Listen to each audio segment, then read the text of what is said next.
మన ప్రభు అయిన యేసుక్రీస్తు పరిశుద్ధమైన నామంలో నా ఆత్మీయులందరికీ హృదయపూర్వక వందనాలు.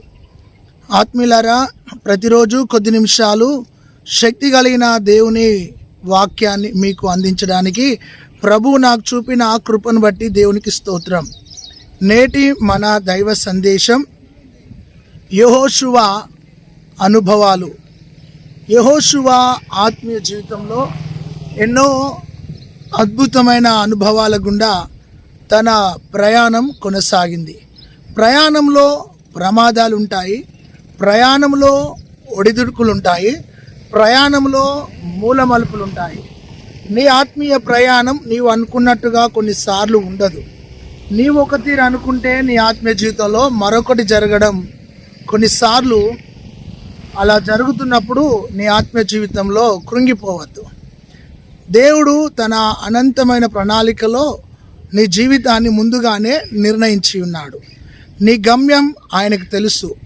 నీ ఆత్మీయ జీవితంలో నీకు ఎదురవుతున్న ప్రతి పోరాటం మీద నా ప్రభు నీకు జయమిచ్చి ఒక ఉన్నతమైన మార్గంలో నిన్ను నడపడానికి ప్రభు ఇష్టపడుతున్నాడు. నేటి ఈ దైవ సందేశం నీ ఆత్మీయ జీవితాన్ని బలపరుస్తుందని, నీ ఆత్మీయ జీవితాన్ని ఉన్నతమైన మార్గంలోనికి నడిపిస్తుందని నేను నమ్ముతున్నాను. దేవునికి స్తోత్రం. యెహోషువ గ్రంథములో నుండి ఒక 7 అనుభవాలను మనం ధ్యానించుదాం. యెహోషువ అన్న మాటకు యెహోవా న్యాయాధిపతి అనే అర్థం.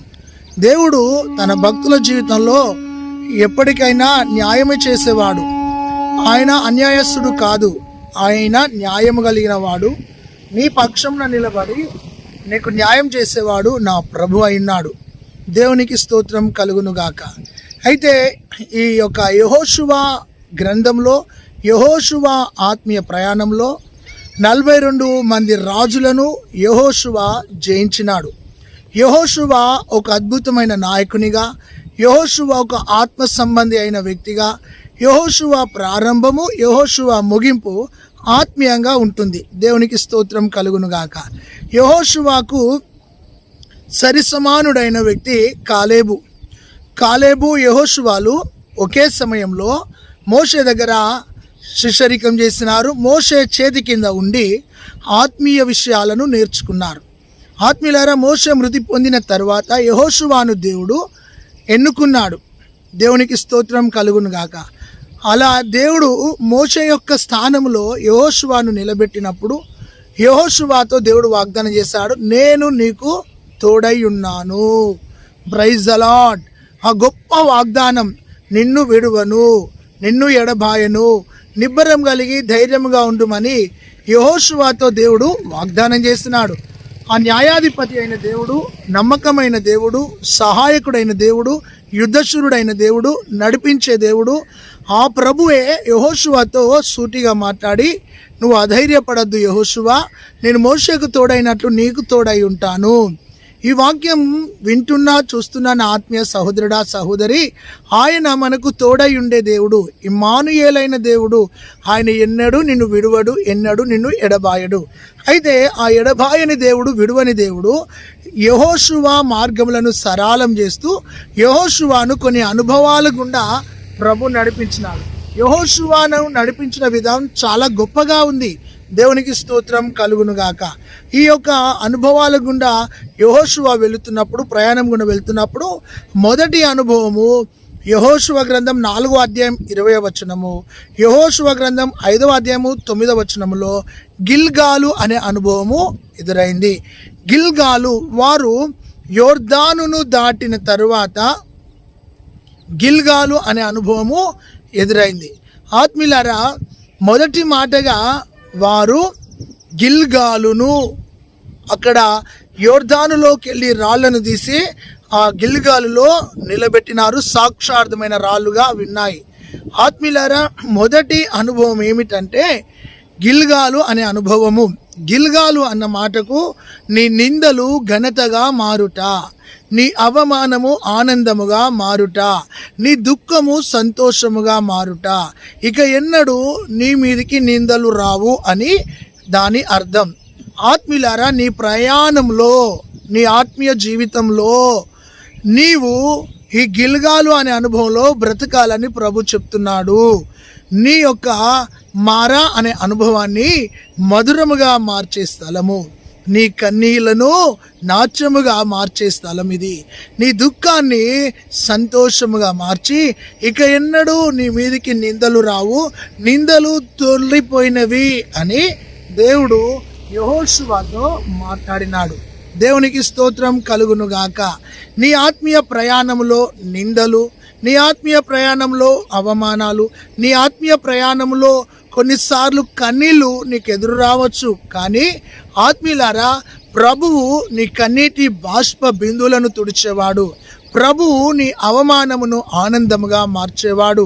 ప్రభువు నీ దుఃఖాన్ని కొట్టివేసి సంతోషమైన ఉల్లాస వస్త్రమును ధరింపజేసేవాడు. అది మొదటి అనుభవం. ఇశ్రాయేలీయులలో మొదటి అనుభవము యెహోషువ జీవితంలో గిల్గాలును అనే అనుభవంలో తన ఆత్మీయ జీవితము దేవుని సన్నిధిలో ఆనందకరంగా సంతోషకరంగా అన్నీ మర్చిపోయి అన్నిటినీ ఆయన నిందలను ఘనతగా మార్చుకొని ప్రభు కోసం జీవించినాడు. దేవునికి స్తోత్రం కలుగునుగాక. రెండవ అనుభవము యెహోషువ ప్రయాణములో రెండవ అనుభవము యెహోషువ గ్రంథం 7వ అధ్యాయము 3, 4, 5 వచనాలు, 8వ అధ్యాయము 1వ వచనంలో అక్కడ హాయి అనే ఒక అనుభవము వారు ఎదుర్కొన్నారు. హాయి చిన్న పట్టణమే, కానీ హాయి అనే ఆ యొక్క ప్రాంతానికి వెళ్ళి ఇశ్రాయేలీలు ఓడిపోయినారు. ఓటమి అనే అనుభవం. కొన్నిసార్లు ఎంత గొప్ప బలవంతుడైనా కొన్నిసార్లు అవిధేయతను బట్టి లేదా తొందరపాటుతనాన్ని బట్టి ఓడిపోతారు. అయితే వీళ్ళలో ఇశ్రాయేలులో ఉన్న ఆ యొక్క అత్యుత్సాహం ఏమిటంటే, మేము ఈజీగా హాయి పట్టణాన్ని జయించగలము అని యెహోషువ లేని సమయంలో వారు వెళ్ళి హాయి పట్టణాన్ని ముట్టడి వేసినప్పుడు హాయి పట్టణస్థులు ఇశ్రాయేల్ ప్రజలను వధించినారు, చంపినారు, ఇశ్రాయేల్ ప్రజలను ఓడించినారు. ఆత్మీయులారా, కొన్నిసార్లు నీ ఓటమిలో దేవుడు 100 అనుభవాలను నేర్పిస్తాడు. గెలుపు ఒక బహుమతిని నీకు ఇచ్చినా ఓటమిలో 100 అనుభవాలు నువ్వు నేర్చుకుంటావు. దేవుడు ఈరోజు నీతో సూటిగా మాట్లాడుతున్నాడు. గమనించండి, నైక్ అన్న వ్యక్తి ఒక గొప్ప ఉన్నతమైన రన్నర్. అతడు చివరి సమయంలో అది తన జీవితంలో చివరి ఆ రన్నింగ్లో అతడు ఓడిపోయాడు. అతడు గెలుస్తాడని ప్రజలందరూ ఆశించారు, కానీ గ్రౌండ్ అంతా కేరింతలేసింది ఇతడు గెలుస్తాడని. కానీ అతడు తన షూ లేస్ తెగడం ద్వారా ఒక అరసెకండ్లో ఓడిపోయాడు.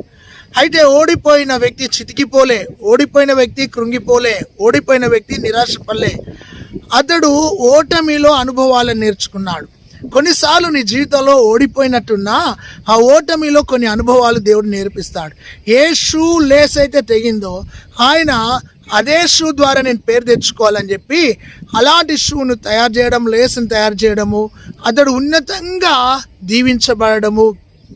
175 దేశాలలో నైక్ అనే షూ ద్వారా, నైక్ అనే టీషర్ట్ ద్వారా పరిచయం అయ్యాడు. అతడు ఓడిపోయింది ఒక్క స్థలంలో కానీ దేశాలకు భూదిగంతముల వరకు తన పేరు విస్తరించబడ్డది. అప్పుడు అతడు ఒక మాట అన్నాడు, ఓటమిలో నేను అనుభవాలను నేర్చుకున్నాను. దేని ద్వారానైతే ఓడిపోయానో దాని ద్వారా నేను గెలవాలి, ప్రజలకు పరిచయం కావాలని అతడు ఉన్నతమైన దర్శనం కలిగి ఓటమిలో విజయాన్ని వెతికినాడు. ఈరోజు నా ఆత్మీయ సహోదరుడా, నేను ఓడిపోయాను, జీవితంలో వివాహ విషయంలో ఓడిపోయాను, ఉద్యోగం విషయంలో ఓడిపోయాను, ఇల్లు కట్టే విషయంలో ఓడిపోయాను, ఫ్యామిలీ విషయంలో ఓడిపోయాను, నా ఆత్మీయ జీవితంలో ఓడిపోయాను, ఆర్థికంగా నేను ఓడిపోయాను అని నువ్వు ఓడిపోతున్నట్టుగా బ్రతుకుతున్నావు. కానీ ఆ ఓటమిని నా ప్రభు విజయముగా మార్చేవాడు. దేవునికి స్తోత్రం కలుగునుగాక. అయితే అలా ఓడిపోయినప్పుడు యెహోషువ మళ్ళా అదే హాయి పట్టణానికి వెళ్ళి యెహోషువ యుద్ధం చేసి హాయి పట్టణాన్ని జయించినాడు. హాయి అన్న పట్టణంలో 2 అనుభవాలు, ఓడిపోయిన అనుభవం ఉంది, ఆ ఓటమిని మనలో విజయముగా మార్చుకున్న అనుభవం ఉంది. నీ ఆత్మీయ జీవితంలో ఎక్కడ ఓడిపోతున్నావో అక్కడ నువ్వు జయించాలని ప్రభు నీతో చెప్తున్నాడు. నువ్వు ఎక్కడ ఓడిపోతున్నావో అక్కడ నిలబడాలని ప్రభు నీతో చెప్తున్నాడు. నీ ఆత్మీయ జీవితంలో ఈరోజు ప్రభు మాట్లాడుతున్న రెండో మాట ఏంటంటే, హాయి అనే అనుభవంలో యెహోషువ ఓటమిని విజయముగా మార్చుకున్నాడు. ఓటమిని ఎప్పుడైతే దిగపట్టి మనం మింగుతామో అప్పుడు దేవుడు మనకు క్రొత్త తలంపులనిచ్చి మరలా జయమును విజయాన్ని అనుగ్రహిస్తాడు. రెండో అనుభవం. మూడో అనుభవము ఆత్మీయులారా, యెహోషువ ప్రయాణంలో యెహోషువ గ్రంథం 10వ అధ్యాయం 10వ వచనంలో అజేకా అన్న ఒక స్థలము ఉంటుంది. ఆ స్థలం యొక్క అనుభవం ఏంటంటే కంచె వేయబడుట. దేవుడు తన విశ్వాసులను, తన భక్తులను, తన బిడ్డలను కంచెలో కాపాడేవాడు ఆయన. దేవునికి స్తోత్రం. ఇశ్రాయేలు చుట్టూ కంచె వేస్తున్నాడు దేవుడు. ఈ అజేకా అన్న అనుభవం ఏంటంటే దేవుని కంచెలో దేవుని ప్రజలు బ్రతుకుట. దేవుడు ఒక కంచె వేసి ఆ కంచెలో విశ్వాసిని స్థిరపరుస్తాడు. దేవునికి స్తోత్రం కలుగును గాక. హల్లెలూయా, దేవునికి మహిమ. యోబు కలిగిన సమస్తము చుట్టూ కంచె వేయబడ్డదని దేవుని వాక్యం సెలవిస్తుంది కదా. ఆయన కంచె వేసి ఆ కంచెలో నిన్ను ఫలింపజేస్తాడు, అభివృద్ధి పరుస్తాడు. మూడోది అజేకా అన్న అనుభవం గుండా ఇశ్రాయేల్ ప్రజలను యెహోషువను నడిపించినాడు. అక్కడ మక్కేదా అనే స్థలం ఉంటుంది. మక్కేదా అనే అనుభవం ఏంటంటే కాపరులున్న స్థలము, ఆ కంచె వేయబడిన స్థలము. అక్కడ మక్కేదా అనే అనుభవం ఉంటుంది. ఆ మక్కేదా అనే అనుభవం ఏంటంటే కాపరులతో సహవాసం, కాపరులతో జీవించుట. ఆత్మీయులారా, కాపరి లేకపోతే గొర్రెలు చెదిరిపోతాయి, కాపరి లేకపోతే గొర్రెలు పాడైపోతాయి, కాపరి లేకపోతే గొర్రెలు తొడెళ్ళ బారిన పడతాయి. కాబట్టి ఈ అజేకా మక్కేదా అన్న స్థలంలో కంచెలో ఉండుట, కాపరులతో బ్రతుకుట ఎంత గొప్ప అనుభవంలో నేర్పించినాడంటే మన ప్రధాన కాపరి యేసు, మంచి కాపరి యేసు, అదేవిధంగా ఆత్మ కాపరి యేసు, ఆ యొక్క గొప్ప కాపరి యేసు. ఆ యేసే మన కాపరిగా ఉండి ఆయన మనల్ని కంచెలో కాపాడేవాడు. ఆ కాపరి మన కోసం ప్రాణం పెట్టినాడు. ఆత్మీయులారా, యెహోషువ గ్రంథంలో ఉన్న మూడవ అనుభవం, ఒకటి గిల్గాలు నిందలు ఘనతగా మార్చుకున్నారు. రెండోది హాయి ఓటమిని విజయముగా మార్చుకున్నాడు. మూడోది అజేకా కంచెలో బ్రతికి మక్కేదా అనే పక్కకే ఉన్న ఆ స్థలంలో కాపర్లతో సహవాసం చేసినారు. ఆత్మీయులారా, ఈరోజు నీ సేవకునితో ఆత్మీయంగా సహవాసం కలిగి నీ సేవకునితో నువ్వు జీవించినప్పుడు నీ సేవకుని యొక్క ప్రార్థన ద్వారా నువ్వు ఆశీర్వాదం పొందగలుగుతావు. దేవునికి స్తోత్రం కలుగును గాక. కాపరి అన్న మాటకు కన్నీళ్లు గార్చేవాడు, కాపాడేవాడు. ఆత్మీయులారా, అంటే ప్రాణం పెట్టేవాడు, ప్రాణాన్ని అర్పించేవాడు. దేవునికి స్తోత్రం. నీ ప్రాణాన్ని కాపాడేవాడు. గమనించండి, అంటే రిక్తుడు, ఆయన నీ కోసము రక్తాన్ని దారపోసేవాడు, చెమటను దారపోసేవాడు, ఆ పెద్దలంతా నీ కోసం ప్రాణాన్నైనా దారపోసేవాడు కాపరి. అయితే ఈ కాపరులు ఉన్న స్థలంలో యెహోషువ దేవుని సన్నిధిలో జీవించినాడు. ఈరోజు ఇలాంటి ఆత్మీయ వాతావరణంలో, ఇలాంటి ఆత్మీయత కలిగిన ప్రాంతంలో నీవు జీవించాలని ప్రభు నీతో సూటిగా మాట్లాడుతున్నాడు. నాలుగవ అనుభవము యెహోషువ గ్రంథం 10వ అధ్యాయము 12వ వచనంలో, 10వ అధ్యాయం 12వ వచనంలో అయ్యాలోను లోయ, అంతేకాదు గిబియోను లోయ, రెండు అనుభవాలు ఉన్నాయి. ఆత్మీయులారా, ఈ యెహోషువ 10వ అధ్యాయం 12వ వచనంలో నాలుగో అనుభవము అయ్యాలోను లోయ, అంతేకాదు గిబియోను లోయ. అయ్యాలోను లోయ అంటే ఉనికి పట్టు అన్న అర్థం. దేవునికి స్తోత్రం. అంతేకాదు గిబియోన్ అంటే కొండ ప్రాంతము అని అర్థం. అయితే ఈ రెండు అనుభవాలు, ఆ లోయలో సూర్యుడు నిలిచిపోయినాడు, చంద్రుడు నిలిచిపోయినాడు. గమనించండి, ప్రార్థన చేయగా దేవుడు ఆకాశంలో ఉన్న అద్భుతమైన ఒక కార్యం ఏంటంటే సూర్యుడా ఆగిపో, చంద్రుడా నిలిచిపో. ఒక దినమెల్లా సూర్యుడు నిలిచిపోయిన అనుభవం. ఈ గిబియోను లోయ శక్తి కలిగిన అనుభవం ఏంటంటే నీ ప్రార్థనకు జవాబు పొందే స్థలము, నీ ప్రార్థనను దేవుడు అంగీకరిస్తాడు అనే అర్థం. ఆ విధముగా ప్రార్థన చేయగా ఒక దినమెల్లా సూర్యుడు చంద్రుడు నిలిచిపోయినాడు. ఎంత గొప్ప అనుభవం అండి. ఈ అనుభవాల గుండా యెహోషువ నడుచుకుంటూ వెళ్తున్నాడు. Praise the Lord. అనుభవాల గుండానే మనము ఆత్మీయంగా ఎదుగుతాం. అనుభవాలు లేకుంటే మనం ఎదగలేం. ఈ యొక్క అయ్యాలోను లోయలో, గిబియోను లోయలో, కొండ ప్రాంతంలో, ఉనికిపట్టు అనే ప్రాంతంలో దేవుడు యెహోషువ మొర ఆలకించినాడు. యెహోషువ మొర ఆలకించి శత్రుల మీద జయమిచ్చినాడు, యుద్ధంలో జయమిచ్చినాడు. దానికన్నా చాలా ప్రాముఖ్యం ఏంటంటే ప్రార్థనకు జవాబు అనుగ్రహించబడ్డది. దేవునికి స్తోత్రం కలుగును గాక. ఈ యొక్క అయ్యాలోను లోయ, గిబియోను లోయ మన ఆత్మీయ జీవితంలో ప్రార్థనా అనుభవం కలిగి దేవునికి స్తోత్రం శాసించే శక్తిని పొందుకొని దేవుని కోసం మనం క్షుర కార్యాలు జరిగించే అనుభవము ఈ గిబియోను లోయ, అయ్యాలోను లోయ. దేవునికి స్తోత్రం. ఒకటి ఉనికి పట్టు, రెండోది కొండ ప్రాంతము. కొండ ప్రాంతాలను మనకు అనుగ్రహించే దేవుడు ఆయన. అంతేకాదు ఉనికి పట్టు, గట్టి పట్టుదల కలిగి ఆత్మీయ రంగంలో మనం జీవించాలని దీని సాదృశ్యం. ఇలాంటి ఆత్మీయ అనుభవాల గుండా వెళ్తున్నప్పుడు అన్య రాజులు యెహోషువను ఓడించాలని, అన్య రాజులు యెహోషువ యొక్క రాజ్యాన్ని నిర్మూలం చేయాలని ఎన్నో ప్రణాళికలు వాళ్ళు వేసుకున్నా కానీ దేవుని ప్రణాళికలో యెహోషువ నడుస్తూ విజయాలను పొందుతూ ఆత్మీయంగా దీవించబడుతూ ప్రాంతాలను స్వాధీనం చేసుకుంటూ యెహోషువ జీవించడం జరిగింది. నా ఆత్మీయ సహోదరుడా, ఈరోజు ప్రభు చెప్తున్న మాట ఏంటంటే, నీ ఆత్మీయ యాత్రలో గిబియోను అనే అనుభవము, అయ్యాలోను అనే అనుభవం నీకు ఉండాలి. నువ్వు శాసించి ప్రార్థించి ఆత్మకార్యాలను జరిగించే వ్యక్తిగా జీవించాలని ప్రభు నీతో మాట్లాడుతున్నాడు. 5వ అనుభవము యెహోషువ గ్రంథము 11వ అధ్యాయము 1వ వచనములో, యెహోషువ 11:1లో సోయోరు అన్న ఒక అనుభవం. సోయోరు అంటే దొడ్డి అనే అర్థం. దొడ్డి అంటే ఏంటిది ఆత్మీయులారా? పశువులను ఒక స్థలంలో పెట్టి వాటిని కంచెలో కాపాడుకునే దొడ్డి. గమనించండి, ఈ దొడ్డి అనేది సంఘానికి గుర్తుగా ఉంది. ఆత్మీయులారా, ఈ యొక్క 5వ అనుభవము సోయోరు దొడ్డి. అయితే ఈ పశువులు వచ్చి ఆ దొడ్డిలో సేద తీర్చబడతాయి. దేవునికి స్తోత్రం. గమనించు, ఈరోజు ప్రభు నీతో చెప్తున్న మాట ఏంటంటే, నీవు ఒక స్థలములో నువ్వు దేవుని కోసం జీవించాలి. ఈ కాపర్లు వాటికి ఒక నివాస స్థలాన్ని కట్టే స్థలమే సోయోరు అనే అనుభవం. ఈ సోయోరు అనే అనుభవంలో ఈ దొడ్డిలో ఈ యొక్క జంతువులు సురక్షితంగా జీవించేవి. దేవునికి స్తోత్రం కలుగును గాక.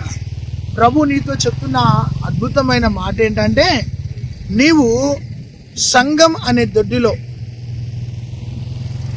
నువ్వు జీవించాలని ప్రభు ఆత్మ నీతో మాట్లాడుతుంది. అది సురక్షితమైన స్థలం, అది కాపాడబడే స్థలం, అది నిన్ను ఉన్నతమైన మార్గంలో నిన్ను సంరక్షించే స్థలమే సోయోరు. నువ్వు కాపాడబడాలన్నా, నువ్వు పుష్టిగా ఉండాలన్నా, నువ్వు దీవించబడాలన్నా, నువ్వు మేలు పొందాలన్నా నువ్వు దొడ్డిలో ఉండాలి. కానీ దొడ్డిని విడిచి నీవు అటు ఇటు తిరగద్దు. ఈ దొడ్డి అనేది దేవుని సంఘం, ఉపదేశము. అయితే నీవు సంఘాన్ని విడిచి, ఈ యొక్క సహవాసాన్ని విడిచి నీవు తప్పిపోయిన గొర్రె వలె, దూరమైన గొర్రె వలె, చెదిరిపోయిన గొర్రె వలె, గాయపడ్డ గొర్రె వలె, కాపరికి దూరమైన గొర్రె వలె నువ్వు జీవించద్దని ప్రభు ఆత్మ సూటిగా నీతో మాట్లాడుతున్నప్పుడు నిన్ను నీవు సరి చేసుకొని ప్రభుకు అప్పగించుకో. ప్రభు నీతో మాట్లాడుతున్నాడు. ఇది 5వ అనుభవం. 6వది ఆత్మీయులారా, యెహోషువ గ్రంథం 14వ అధ్యాయం 13వ వచనంలో హెబ్రోను అన్న స్థలం ఉంటుంది. హెబ్రోను అనే అనుభవము దేవునితో సహవాసం చేయుట. జీవము కలిగిన దేవునితో, శక్తి కలిగిన ప్రభుతో నువ్వు సహవాసం చేయడం నేర్చుకోవాలి. ఎప్పుడైతే నువ్వు సహవాసం చేస్తావో ఆయనలో నువ్వు రూపాంతరపరచబడతావు. సహవాసంలో 5 లక్షణాలు ఉంటాయి. 1, క్రీస్తు స్వారూప్యం నీలోనికి వస్తుంది. 2వది, నీ ద్వారా దేవుని ప్రేమ ప్రకటించబడుతుంది. 3వది, నీ ద్వారా దేవుని వెలుగు ప్రజల మధ్యలోనికి వెళ్తుంది. 4వది, నీవు అనేకులకు ఆశీర్వాద కారకురాలుగా ఉంటావు. సహవాసం చేయడం ద్వారా ఆయన ఆత్మ నడిపింపు నీలోనికి వస్తుంది. అయితే నువ్వు మనుషులతోనూ, బంధువులతోనూ, లోకముతోనూ, పాపముతోనూ, ఆశలతోనూ, కోరికలతో సహవాసం చేస్తూ నువ్వు జీవం కలిగిన దేవుని సహవాసానికి దూరమై జీవిస్తున్నావేమో విశ్వాసి, ఆలోచించు. ఈ లోకానుసారమైన సహవాసము నీ ఆత్మ జీవితాన్ని చెరిపివేస్తుంది. కాబట్టి నువ్వు దేవునితో సహవాసం చేయడం నేర్చుకో. దేవునితో కలిసి బ్రతకడం నేర్చుకో, దేవుని కోసం జీవించడం నేర్చుకో, దేవుని నామాన్ని ఘనపరచడము నువ్వు నేర్చుకోవాలని ప్రభు నీతో మాట్లాడుతున్నాడు. అయితే ఈ యొక్క హెబ్రోను అనగా దేవునితో సహవాసం. అబ్రహాము దేవునితో సహవాసం చేశాడు. ఆత్మీయులారా, ఇస్సాకు దేవునితో సహవాసం చేశాడు. యాకోబు దేవునితో సహవాసం చేశాడు. మన పితరులు దేవునితో సహవాసం చేసి ఆశీర్వాద కారకులుగా నిలబడ్డారు. అయితే ఈరోజు నీ సహవాసములో తేడా ఉంది. నీవు సెల్ ఫోన్తోనూ, ట్విట్టర్తో సహవాసం, సెల్ ఫోన్తో టైం ఇస్తున్నావు, దాంతో సహవాసం, లోక కోరికలతో, లోకంలో ఉన్న స్నేహితులతో, లోక బంధువులతో నువ్వు సహవాసం చేస్తూ నీ ఆత్మీయతను పోగొట్టుకుంటున్నావు. ఏలియాతో ఎలీషా సహవాసం చేసి అభిషేకం పొందుకోలేదా? దానియేలుతో షడ్రక్ మేషక్ అబేద్నెగోలు సహవాసం చేసి అగ్ని బలాన్ని చల్లార్చలేదా? మోషేతో యెహోషువ కాలేబులు సహవాసం చేసి ఆత్మ తీవ్రత కలిగిన యోధులుగా నిలబడలేదా? ఎందుకు నీ ఆత్మ జీవితంలో సహవాసానికి దూరం అవుతున్నావని ప్రభువు నిన్ను హెచ్చరిస్తున్నాడు, సరిచేస్తున్నాడు. దేవునితో సహవాసం చేయడం నేర్చుకో. 7వది చివరిగా యెహోషువ గ్రంథము 14వ అధ్యాయము 11వ వచనంలో ఏముంటుందంటే యోర్దాను అన్న ఒక చక్కటి మాట ఉంటుంది. అదే మాట 4వ అధ్యాయంలో కూడా ఉంటుంది. యోర్దాను అంటే ఆత్మీయులారా, ఆత్మీయంగా యోర్దాన్ అన్న మాటకు నూతన జన్మ అని అర్థం, నూతన జీవితం అని అర్థం, నూతన హృదయము అని అర్థం, నూతన స్వభావము అని అర్థం, నూతన పరచబడుట అని అర్థం. యోర్దానులో వారు దాటినారు. యోర్దాను దాటిన తర్వాత చాలా అద్భుతమైన అనుభవాలను వారు పొందుకున్నారు. నీ ఆత్మీయ జీవితంలో సహోదరుడా, సహోదరి, యోర్దాన్ అంటే ముంచబడుట, కడగబడుట, నీవు పరిశుద్ధపరచబడుట, నూతన జీవితంలోనికి రావడం. అయితే నువ్వు ఎప్పుడైతే బ్యాప్టిజం తీసుకుంటావో, నీ పాత జీవితం పాతి పెడతావో, ఒక నూతన వ్యక్తిగా ఆ లోకానికి పరిచయం అవుతావు. నూతనమైన హృదయంతో, నూతనమైన మనసుతో, నూతనమైన వ్యక్తిగా ఈ నూతనమైన ఆలోచనలు కలిగి దేవుని కోసం జీవించాలి. ఇంకా నీలో పాతవి ఏమైనా ఉన్నాయా? పాతవి నీ మనసులో, నీ ఇంట్లో, నీ హృదయంలో, నీ ఒంట్లో ఏమైనా ఉంటే, పాత ఒక రోత, పాత ఒక పాపం, పాత ఒక చీకటి, ఆ చీకటిలో నుండి, పాపంలో నుండి బయటకు వచ్చి నీవు దేవుని కోసం ఒక క్రొత్త వ్యక్తిగా నేటి సమాజంలో కనబడాలని ప్రభు నీతో మాట్లాడుతున్నాడు. దేవునికి స్తోత్రం కలుగును గాక. హోలీ అగస్టిన్ అన్న ఒక యవనస్తుని కోసం మీతో చెప్పాలని ఇష్టపడుతున్నాను. అతడు గొప్ప ఉజ్జీవాన్ని తీసుకొచ్చాడు. అతడు గొప్ప ప్రార్థన పరుడిగా ఉన్నాడు.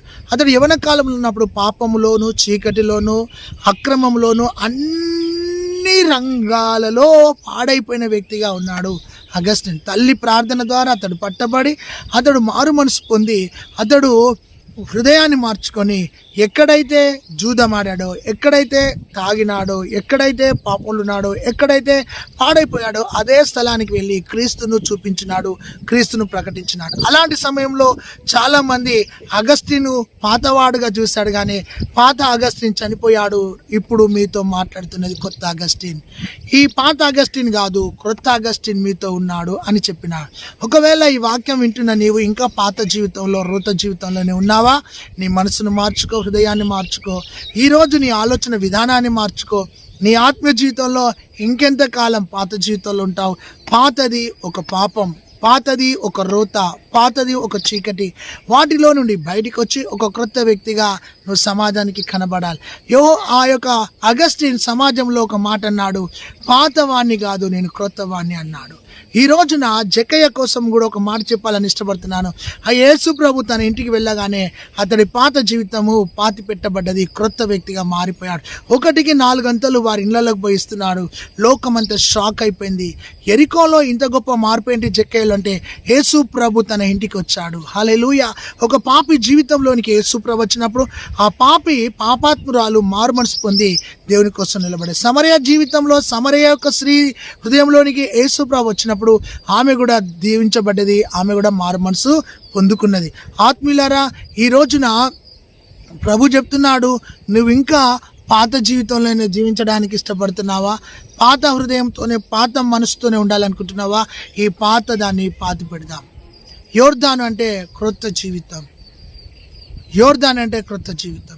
ఈ 7 అనుభవాల గుండా యెహోషువను దేవుడు నడిపించాడు. గిల్గాలు నిందలు ఘనతగా మారుట, హాయి ఓటమిని విజయంగా మార్చుకుంట, హజేక అనగా కంచెలో బ్రతుకుట, మక్కేద్ అనగా కాపర్లతో సహవాసం చేయుట, హయాలోను లోయ, గిబియోను లోయ శాసించి ప్రార్థించుట దేవునికి స్తోత్రం. హయాలోను లోయ, గిబియోను లోయ దేవుని యొక్క కార్యములను కనులార చూచి శత్రువుపై విజయాన్ని పొందుట. సోయారు అనగా దొడ్డి ఒక స్థలములో నాటబడి పుష్టికరముగా ఎదుగుట. దేవునికి స్తోత్రం. హెబ్రోను దేవునితో సహవాసం చేసి దేవుని ప్రతిబింబముగా మారుట. యోర్దాను కడగబడుట, నూతనంగా మార్చబడుట. ఇలాంటి అనుభవాల గుండా యెహోషువ తన ప్రయాణంలో ముందుకు వెళ్ళి 42 రాజులను జయించి గొప్ప విజయాలను పొందుకున్నాడు. అలాంటి ఆత్మీయత ప్రభు నీకు ఇచ్చునుగాక. యెహోషువకు తోడైన దేవుడు నీకు, నీ కుటుంబానికి, నీ పిల్లలకు తోడైనాడు. ఈ వాక్యాన్ని వింటున్న సహోదరుడా, చూస్తున్న సహోదరి, నీ కుటుంబంలో చాలా భయంకరమైన అసమాధానం ఉంది. చనిపోవాలన్న ఆలోచనలు, కుటుంబాన్ని విడిచిపెట్టాలన్న ఆలోచనలు, నీ ఆత్మీయ జీవితంలో ఓడిపోతున్నావు, చితికిపోతున్నావు, రోగాల చేత, వ్యాధుల చేత పీడింపబడుతున్నావు. ప్రభు నీకు విడుదల ఇవ్వబోతున్నాడు. అయితే నీ కుటుంబంలో భయంకరమైన ఆర్థిక సమస్య ఉంది. ప్రభు నిన్ను విడిపించబోతున్నాడు. ఈరోజు ప్రభు 7 విషయాలు ప్రభు నీతో మాట్లాడుతున్నాడు. ఈ వాక్యాన్ని చూస్తున్న సహోదరుడా, నీ సరిహద్దులలో ఏ మాత్రము నెమ్మది లేకుండా బ్రతుకుతున్నావు. నా ప్రభు నీ హృదయంలో నెమ్మది ఇవ్వబోతున్నాడు. Hallelujah. Thank you Lord. Thank you Holy Spirit of God. ఇదిగో ప్రభు రెండవ విషయం ప్రభు నీతో బయలుపరుస్తున్నాడు. రెండో విషయం, ఆత్మీయులారా, నీ ఆత్మీయ జీవితంలో ఎదుగుదల లేక, నీ ఆత్మీయ జీవితంలో నువ్వు ఎదగలేని స్థితిలో మరుగుజ్జుతనంలో ఉన్నావు. ప్రభు నిన్ను దర్శించబోతున్నాడు. నువ్వు ఆత్మీయ రంగాలలో ఎదగబోతున్నావు. దేవునికి స్తోత్రం. మూడో విషయాన్ని ప్రభు బయలుపరుస్తున్నాడు. నీ ఆత్మీయ జీవితంలో గృహము లేక,